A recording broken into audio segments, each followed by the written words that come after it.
Thank you so much for coming.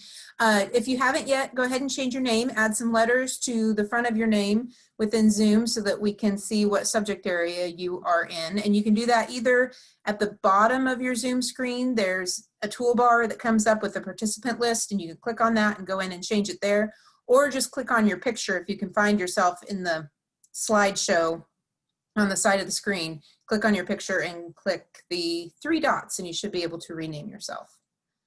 Okay, so we're going to do just a short, fast Kahoot to get started today. So if you have your phone, grab your cell phone, go to kahoot.it. There's 5 questions, that's it. Take one moment and hopefully it's come up right on your screen.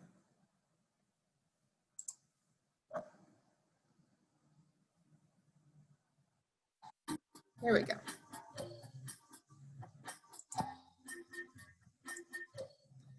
So if you go to Kahoot, and it needs to be the kahoot.it website, and then type in the PIN, and the PIN today is 3260197. And then add your name, and your name will pop up, so keep your names appropriate.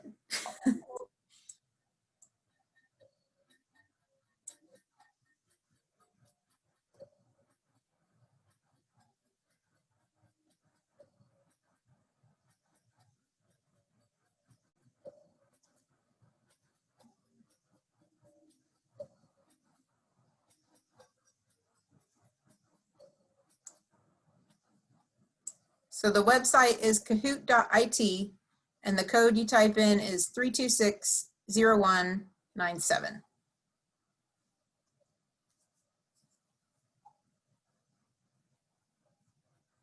See if we can get a few more folks in.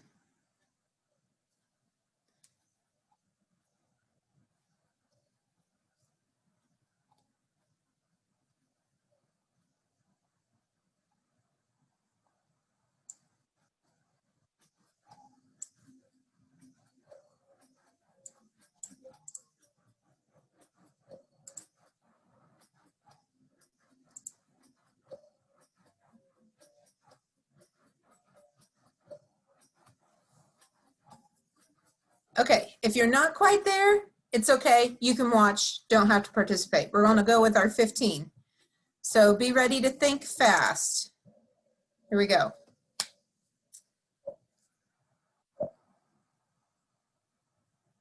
So Joseph Boulogne, contemporary of this composer.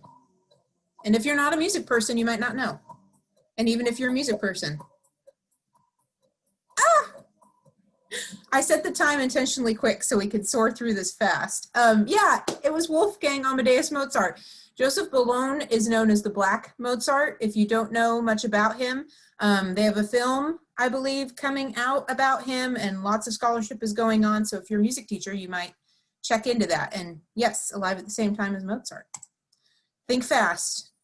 Vanessa thought really fast. Here we go. Next question. Art used to be an Olympic event. True or false? Faster this time.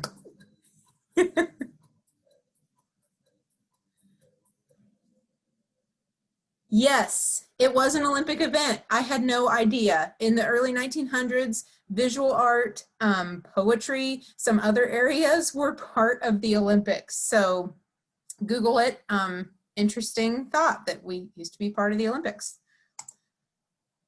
Let's see here. Jen is doing great. Got some new leaders here. All right, think fast. The color wheel was invented by someone in 1706. Someone invented the color wheel. Take a wild guess. Yeah, Sir Isaac Newton. I had no idea. I took art in school, but I didn't realize that someone invented the color wheel. I suppose maybe I learned that at some point, but yeah. Nice job to the 4 that got it. Ooh, Jen is way ahead right now. Gotta catch some folks up. Here we go. The tango originated in what? Tango.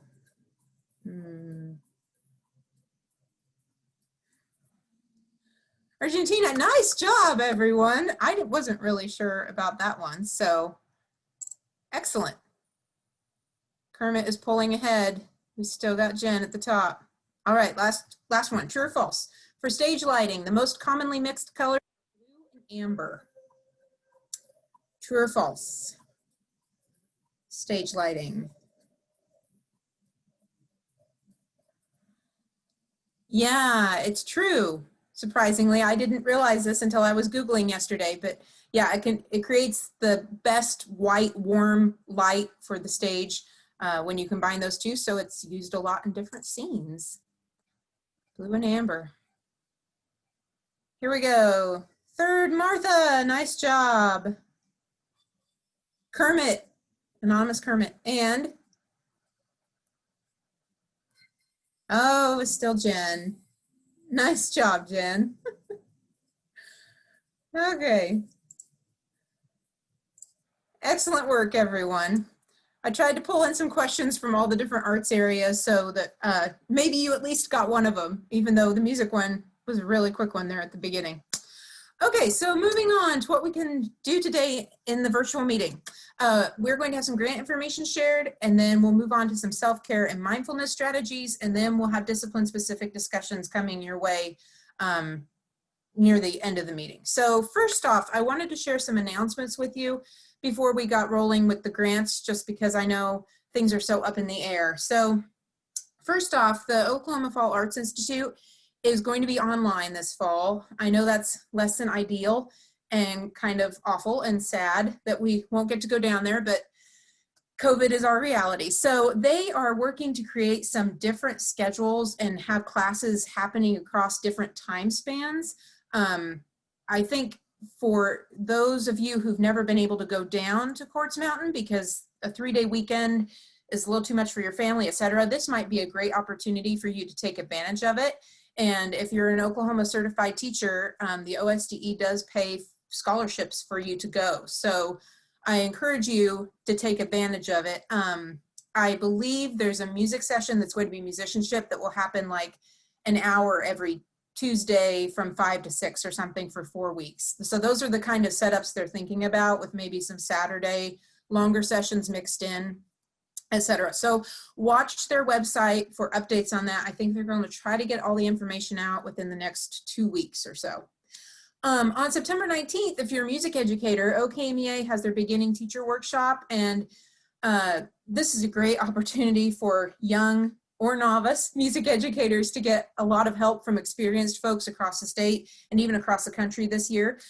Usually they do this in person, but of course this time it's going to be online. So if you are a beginning music educator, take advantage of it. If you are not, and you know someone in a district near you or in your district, in your building, make sure they know about that, because it's just such a support. I know all of us, when we're starting out as teachers, you feel lost, and this will help you feel like you have a little bit of a roadmap, I think. And then on September 26th, we have 2 events. Green Country Oklahoma ORF will have their fall workshop, and the Oklahoma Kodály educators will have their fall workshop. So both music workshops will be on the same day. They're both virtual. If you click on either one of these, they will take you to registration information and all that. So those are linked out to the events. All right, I'm going to stop sharing my screen. Any questions about the events before we move on? Oh, one other thing I could share. I'm sure if you're a music educator, you've already heard, but our January statewide conference has been canceled. So go check your email for more information on that if you haven't seen it yet. Okay, so Jennifer is here. She is with the Oklahoma Arts Council, and she helps do all the grants for the Oklahoma Arts Council and is their education director, I believe, if that is correct. And she's going to share a little bit about the classroom supply grants that you can apply for and receive funding to help purchase things for your classroom. Go ahead, Jennifer. All right, thank you, Elizabeth. All right, let me pull up my good old PowerPoint.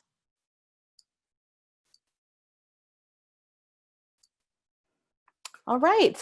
So yes, I'm here to talk to you guys about the classroom supply grants. This is the second year that we have offered this. Hopefully some of you were able to take advantage of this last year, but this is our second year. So it's kind of at a glance. I'm going to go through this real quickly. I think my contact information is provided in the agenda. So if you have questions, please feel free to reach out to me. I'm happy to talk with you more. So we have 3 different grants programs. Our agency, the Oklahoma Arts Council, we're a state agency, and we give out grants to different organizations, but we have 3 grants that are specifically for schools. Classroom Supply Grants is the one I'm going to talk about today. We also offer Arts and Alternative Education, that's specifically for alt ed school sites, and Small Grant Support for Schools, which is kind of based on our artist residency program. So if you're interested in those 2, I'd love to talk to you about that offline. So what is this? What is the Classroom Supply Grant? Well, great question. Glad you asked. This question, so all of our grants all of our school grants, excuse me, the following types of schools are eligible to apply: public schools, public charter schools, and non-religious private schools. There's not very many of that last category, but those are the types of schools that are eligible. Each school that's in one of these eligible categories can apply for up to $500 towards the cost of reimbursement for consumable art supplies. These can include supplies that are used for fine arts instruction in any discipline: dance, drama, music, and visual arts, but they must be consumable. They can also be used for distance learning projects or for cleaning products that are used to make sure that students can be safe while they participate in the arts. If this information so far sounds like this grant is a good fit, then you may be curious how you can apply. Well, the first step is to request a login to our grant program. And this is a separate step from the actual grant application, but if you go to arts.ok.gov, you'll see a few different prompts at the top. One of them says grants. Click on that, and then you'll see a prompt that says request a login. So you will want to follow that to get all the information to get your school in our system. Now, you may have, you or your school may already have a login to our site. So if you are if you're new to your school and you're not sure, you can give us a call. You can email here at grants@arts.ok.gov. If you say you have an existing login, but you have lost your password, you can have that all reset at that email that's on the site, that's on the page there. And once you go through this login request, as long as you're continually applying for grants, you don't have to go through it again. So just, once, and then you can just request all the money that you like for eligible projects. And we get this question a lot. If you're a district that has, multiple schools, which most districts have, more than one school, there's larger districts and there's districts that have 2 or 3, 4 schools. Each of those schools within your district can have a login. That does mean that each of those schools has to go through the login request, but once they have it, you can really maximize the ability of your district to bring in that supply funding. All right, so I mentioned consumable supplies. I'm just gonna keep these, kind of scroll through each discipline a little bit. I think it's easy to sort of visualize what a consumable supply item looks like for visual arts. Think about paint brushes, but all of the disciplines have supplies that are part of their usual taking place that are consumable. So so you can kind of look at this sheet for an example of what might be eligible in dance. These are not comprehensive lists. They're just meant to give you an idea. We can't pay for things like permanently held things like equipment, easels, musical instruments. We have a lot of requests for those, but here's in drama and theater, you can see sheet music, script usage fees, license fees. This is can be a big deal if you're doing a performance. I don't know if that's going to be in the cards for this spring or this year, but if it is, we can pay for those related expenses. For music, we got a lot of requests for musical instruments. We cannot pay to purchase musical instruments, but if your school has some, we can pay for repairs to musical instruments, and we can also pay to rent musical instruments. So So those might be some ways to, if you need those instruments within your school. There's some things we can't pay for, clothing or food. So unfortunately that includes uniforms, and any kind of food item that's a part of a project that can't come out of our requested funding. But I'd be happy to talk to you more about what those items might include if you have questions. So, and here's visual arts. Again, you know, kind of, I think it's kind of easy to visualize what consumable visual arts might look like. So those are some examples. Again, just going through this very quickly. So here is the classroom supply grant application. Once you have completed the login request and you have your username and your password to log into the system, these are the 6 questions that you will see on the classroom supply grant application. This is fewer questions than our other grants. We have tried to keep this as streamlined as we can. We want this to be something that's very simple for you to request. We want this money to get out the door. So question number 1 is just a numeric field. How much is your request? Any amount up to 500. Which disciplines will benefit from the supplies? I get this question a lot. If you have both a music instructor, for example, and a dance instructor that both want to take advantage of this, I would encourage those instructors to collaborate on their request, because we can only grant 1 per school per year. How many students receiving arts instruction will directly benefit? What is the total student body of your school? Those are, you know, again, pretty self-explanatory questions. And then questions 5 and 6, those are the only 2 questions that require a longer narrative written response. The question number 5 is, how will this funding help you present arts curriculum that meets the state standards? As you all know, we have these brand new shiny standards that were just adopted in the last spring's legislative session. So please let us know how the purchase of these supplies will help you present instruction that will address those standards. And then last but not least, question number 6, how will this funding impact your students? This is kind of the area to tell your story. What is happening at your school and your community? What are your hopes for this funding? You know, what is the, kind of tell us your story and make a case and really help us bring that to life for the people who will be reviewing this. You know, what is the difference that this funding will make? So, quick question. Yes. It's 1 grant per site, right? Not 1 grant per district? Correct. Yes. Unless a district only has 1 login, then they can only get 1 grant per district. But that's why, you know, I encourage that more, every school is eligible to get their own independent login, every school building, not school district. So yes, good question. Pardon me. So the funds are paid on a reimbursement basis, and the final report, after you've purchased your supplies, you complete the final report, and that's what triggers the payment. As soon as we receive your final report, then that will trigger the payment. And I know that's very important. I mean, obviously you want to know, you know, you've purchased the money up front through, you know, some district purchasing or a purchase request, or how, you know, whatever that process may be. And yes, you want to have that repaid. So the final report is what does that. As soon as, and that you can access that final report, it's also online. You access it with the same username and password that you used to apply in the first place. If your project is awarded, you will receive an email that has all of the information about this final report in it. If you do receive a grant, hang on to that email. It's very important. It's got all kinds of stuff that will help you close out your grant and get paid more quickly. So that went backwards. So here's some frequently asked questions. Who purchases the supplies? So each school must purchase your own supplies. Our agency does not do that. That is something that will need to fall to the instructor or the school. Are the funds provided before or after I purchase the supplies? I just mentioned that final report. So it does happen after the supplies are purchased and as soon as our agency receives that final report. What supplies can I purchase? We've talked about eligible consumable items.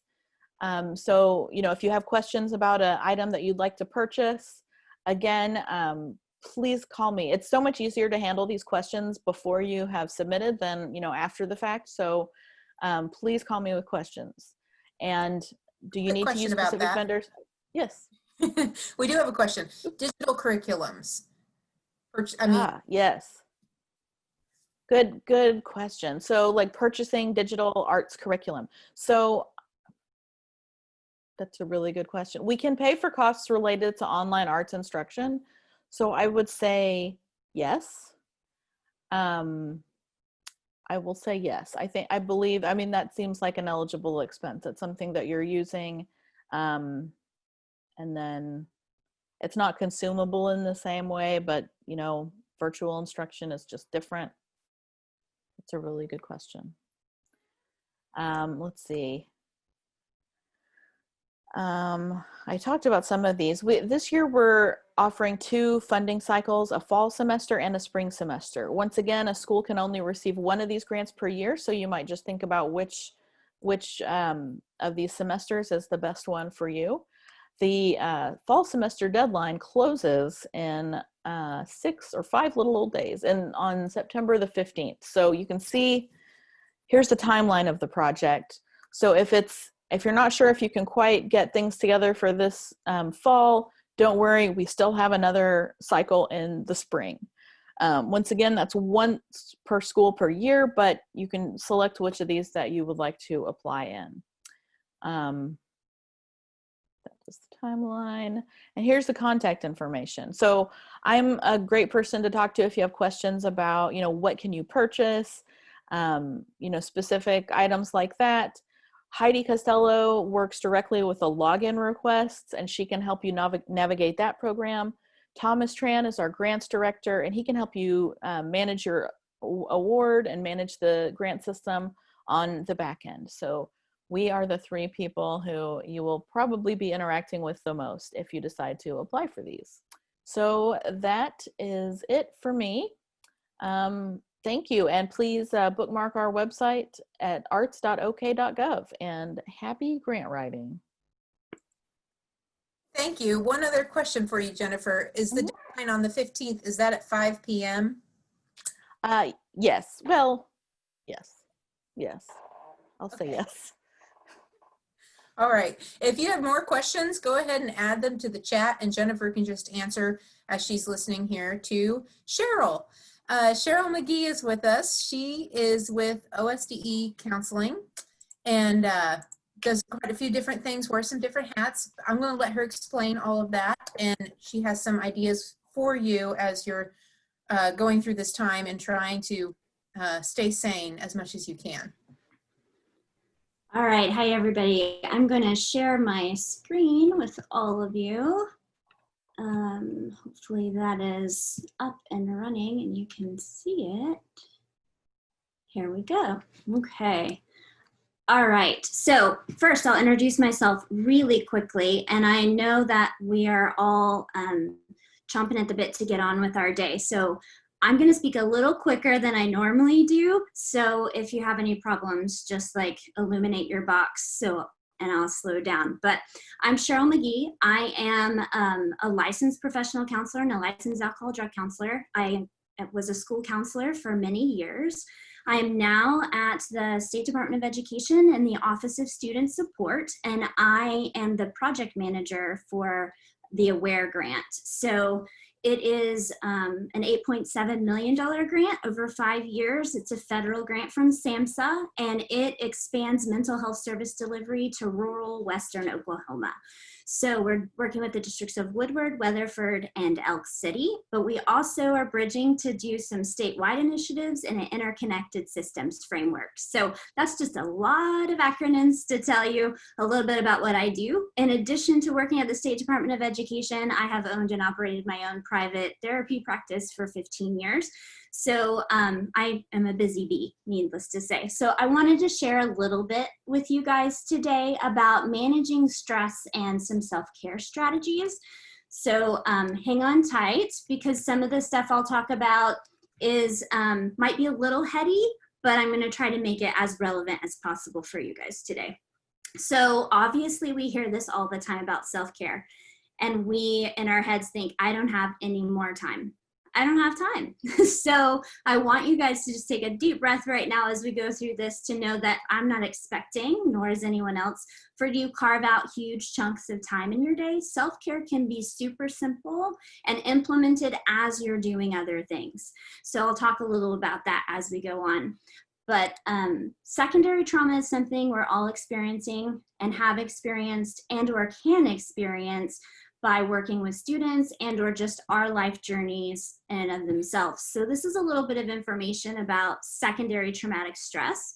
So it's emotional distress that results from hearing or experiencing traumatic events. And when I say traumatic events, I mean, it could be anything that the person defines as trauma and or stressful.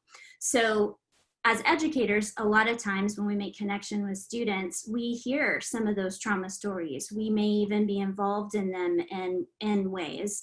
And we may have our own trauma stories that we bring to the table as educators as well. So that affects traumatic stress.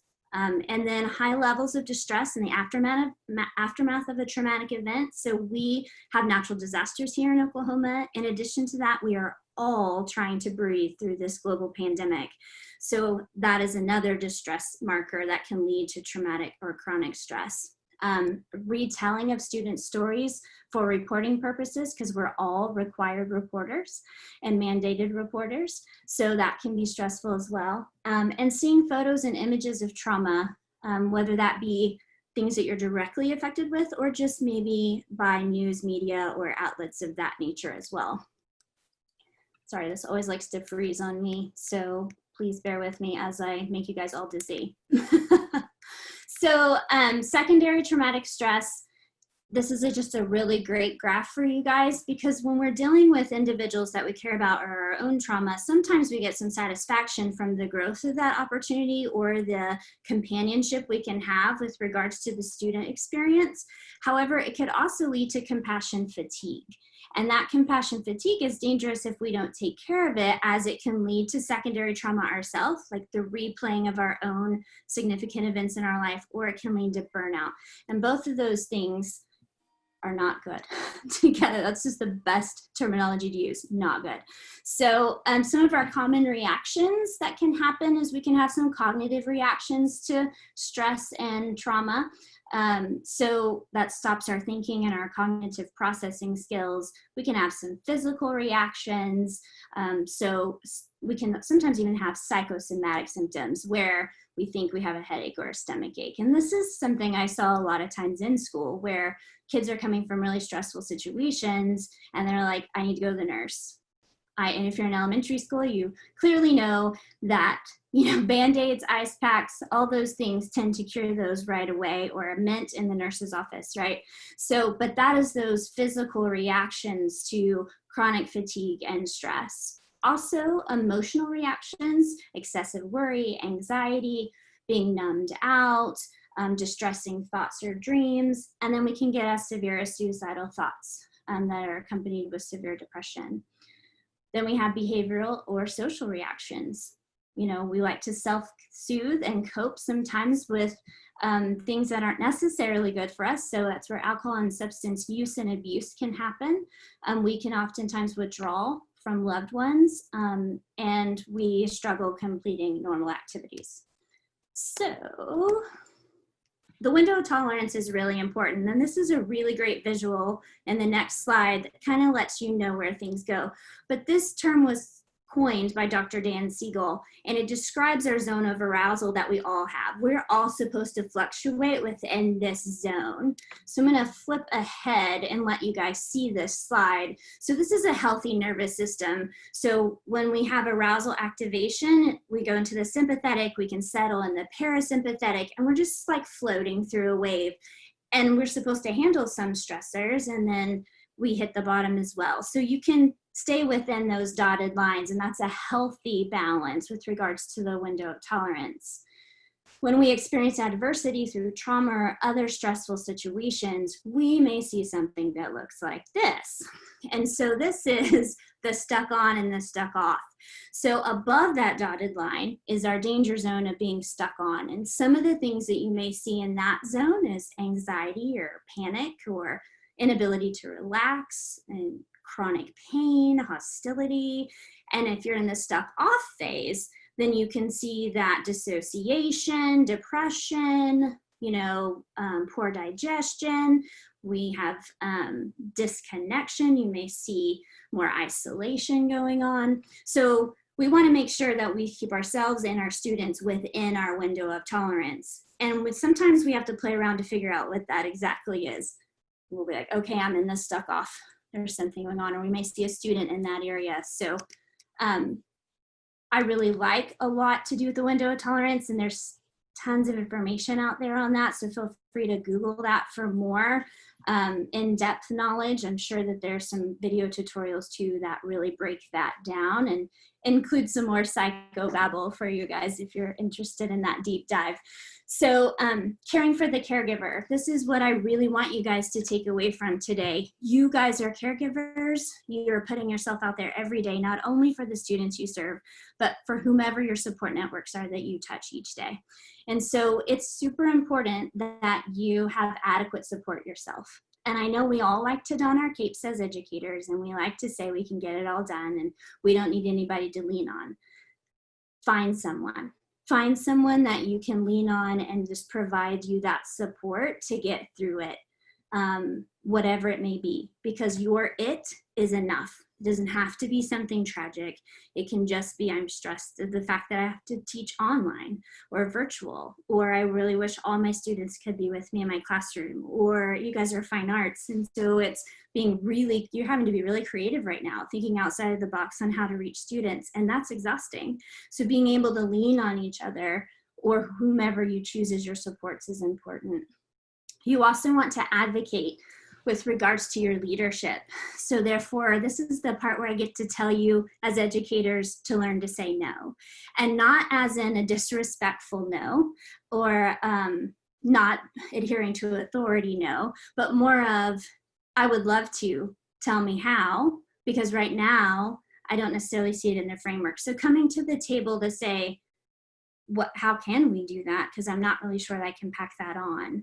And what you'll find is oftentimes there is a coming together that occurs when we collaborate in that way to say, my tank's full, so can someone else step in? So it's okay to reach out for help, and hopefully you have some supports within your district in order to do that. So sorry. I have no idea where I'm at. Okay. So physical self-care. I should have my clicker. I'm so used to doing this with my clicker, so I'm so sorry I'm making you all dizzy today. But we want to take care of some physical self-care, which is to maintain healthy eating habits, which I know we're all fans of chocolate and all the things yummy, which we can have space for that. But we want to make sure that we do everything in moderation, which is sometimes the nemesis of the things that I hear. I'm like, oh, moderation, I wish I could just have all the chocolate, right? However, we want to make sure that we carve out time to balance that physical self-care. We want to make sure we sleep adequately and get enough for our bodies. Everyone's different with regards to that. Some of us are a little bit more nocturnal than others. And so just making sure that you pay attention to your body. We love standardized charts in our society, so you can follow those if you wish. However, everybody knows what's best for them with regards to sleep. And if you reduce and limit alcohol consumption, it'll also help you stay above that depression line. It's a downer, it's a depressant, so it kind of mellows us out. So we want to be able to reduce the consumption of that as well. Emotional self-care is super important. Recognize that things are normal. You can be only as normal as you can be in this time. And so if you are reacting and responding and you're escalated in your emotions right now, that's to be expected. And so pulling it down and giving yourself some grace here is super crucial. Social care and connection, maintain normal daily routines as much as possible, or rewrite your normal daily routine so you have a structure. Connect, obviously, with friends and family, or any other systemic supports that you have within your school community. Process and debrief events often. You should have little roundtable discussions or Zoom meetings in which you can say, hey, let's all debrief this. Let's talk through it. Like, how can we come together as a team? These self-care resources are amazing. I put together for you guys, but it's not a whole lot of reading because I know right now you are inundated with resources. Read, read, read, read, and you're like, I can't anymore. So these are a little bit more brief. I will make sure that you have access to these slides. So if I'm not able to drop it in the chat for technology reasons, then I'll make sure that it gets to you guys so you have them. But we have a compassion resilience toolkit, a secondary trauma handout that can be used, caring for the caregiver tips for families and educators, and some COVID-19 resources here. I want to take a little brief moment to talk about mindfulness. Oftentimes people gloss over when they hear this word mindfulness, but you guys are fine arts individuals, so I'm super excited because you're probably not going to gloss over. But the mindfulness in and of itself is a mental state achieved from focusing on one domain or one area. So we just really want to take time to center ourselves around something or a thought. So it doesn't have to be tangible, but it can be tangible or not tangible. But this is a hands-on trick that I want to teach you guys, which is the STOP strategy. So if the first, obviously it's an acronym, so the S is stand up and breathe. And there's something with regards to left brain, right brain, as many of you know, it's important to move, like get up out of your chair or off the floor or wherever you are. So standing up, grounding yourself into the ground and breathing. And when I say breathing, I have been doing shallow breathing this whole entire time, which is typically how we engage each day. So we want to make sure that we're doing deep belly breathing, which is, for little kids, I say smell the roses and blow out the candles without spitting. But we want to make sure that we inhale through our nose and we hold it for just a brief millisecond at the top, and then we exhale through our mouths, right? So that is a deep breath, and that will lower your shoulders. It'll cause your posture to change and shift. It allows you to orient yourself back to your body. And so that's where the T comes in, which is tune into your body. You can lower your gaze or close your eyes. Some people are not comfortable with that, so closing eyes is not required. You just want to do a body scan and really take notice of, ooh, where am I holding my attention? Do I even know where I am right now? And like really just sensing the space that you're in and how your body is responding to that space. You want to pay attention to any emotions or feelings. I always say breathe in the good and breathe out the bad. Other people have another term for that as well. So you can get, you can come up with your own terms with regards to what you're breathing in and breathing out, but you're really wanting to take in good energy and exhale all of the negative energy. The O is observe. So at this point, once you feel like you're a little bit more connected, you can lift your eyes or your gaze and start to take a stock in the surroundings around you. Observe something in your environment and just really focus and pay attention on that one thing. I have a window right in front of me, so as I was talking about observe, I looked at a flower in the flower bed outside, and I just took stock on what colors that flower was and how it's kind of swaying in the little bit of breeze that we have right now. So that was a moment in which I could observe my surroundings. And then the P is for possibility. Ask yourself what is possible and what is new or what forward step you can take. So additional things to think about while you're doing stop is you can pause and take 1 to 3 big breaths. You can say to yourself, step back. You don't physically have to step back, you just do it in your mind. Say clear your head, calm body, and you can use words like relax, melt, or ease, or any other calming, centering word that you have in your repertoire. So that's a good strategy to utilize. Breathing techniques, like I said before, you have the belly breathing, like we talked about, in through our nose and out through our mouth. You also have pyramid breathing, which is taking 5. You might start with 5, inhale, exhale to the count of 5, and then you go down to 4, and then we go down to 3, and then we go down to 2. You could increase instead of the decrease, but something about decreasing kind of helps us calm if we're at a heightened level. So the titration of that number is helpful. Meditation, don't everybody like log off right now. Meditation can be anything you want it to be. It can have a spiritual component or it doesn't have to have a spiritual component, but meditation in of itself is carving out time to just really take stock in your body and what your body is doing in the moment. You can meditate on an idea or a concept that you want to hang on to through the day. So if courage is something you need one day, maybe you do a small meditation of 30 seconds or a few minutes and think about, how could I evoke courage today? What do I need to do to be courageous today? So that's a form of meditation as well. Taking technology-free breaks, which right now is super hard to do, but finding ways that you literally shut off and you walk away from it. Before we had all this technology, we found ways to shut off and keep work at work and home at home, and we tried to find that line. Now, when we're doing so many things, the line is a little blurred. So we want to make sure that we pull it away and turn it off.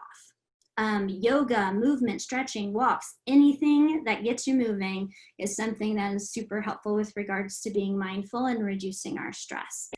Progressive muscle relaxation is a fancy way of saying relax from your toes to your head or your head to your toes. I find it's easier to squeeze my toes and release my whole foot and release. And then you gradually work up your body. So you'd be squeezing your calves and everything below your calves, and you squeeze it really tight. And then you let go, and then you move up to your thighs and you squeeze everything. So I think you guys kind of have the idea. Thumbs up for progressive muscle relaxation. Mindful eating is savoring and slowing down. Man, when we're at school and we're running from one thing to the other, it's like cram it in your mouth and go. What we want to do, even if we are having to do a cram and go, is what I call them, is we want to make sure that we literally look at our food first. What color is it? What's a positive memory associated with that particular food that you're about to consume? As you consume it, slow your chewing, right? And then as you swallow it, savor knowing that it's doing something good for your body, right? So there's lots of ways to do mindful eating. You can teach kids with Hershey Kisses too, how to savor, explain, and explore with regards to the melting and the way it feels in our mouth. And it just teaches them to also slow down and breathe and take it in. Mince work as well for kids to do that experience too, if you want to refrain from using chocolate in your rooms or your classrooms or interactions. Daily mantras and intentions, sticky notes as reminders. So I set an intention. I used to be really great and set a new one each day.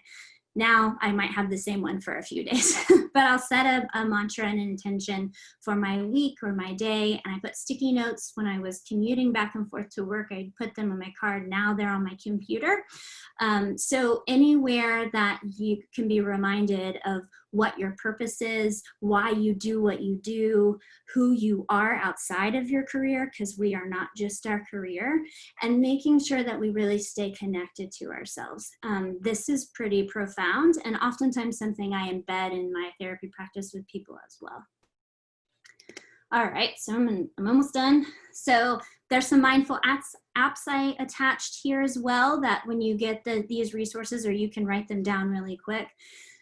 Most of these are free. The only one that does cost something afterwards is that Headspace. It's free during COVID right now, but I don't know how long they'll extend that. But all the other ones are absolutely 100% free. But there are many mindful apps that do cost, but as educators, we're always looking how we can save some coin. So I wanted to make sure you guys had free apps as well. So that kind of wraps up my part for today. I know you guys are doing really tremendously difficult work right now, and my hearts are with you. My heart, I only have one of them, but maybe I can have more later. But my heart is with you, and I am so thankful that I got to join the Fine Art Educators today for this experience. Feel free to reach out to me as well with any questions or follow-up. So my email will be available when you get these slides. So thank you guys.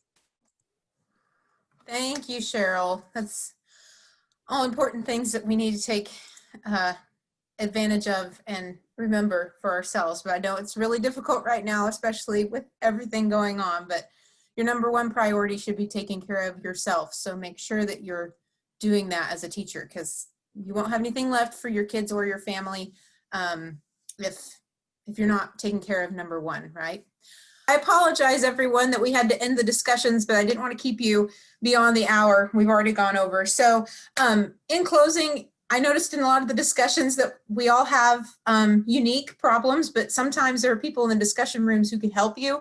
I'm not a huge fan of social media in general, but if you go on Facebook, there are a couple different groups. There are Oklahoma-based arts groups that you could go in and post questions, and people are really willing to help you out. So please take advantage of that.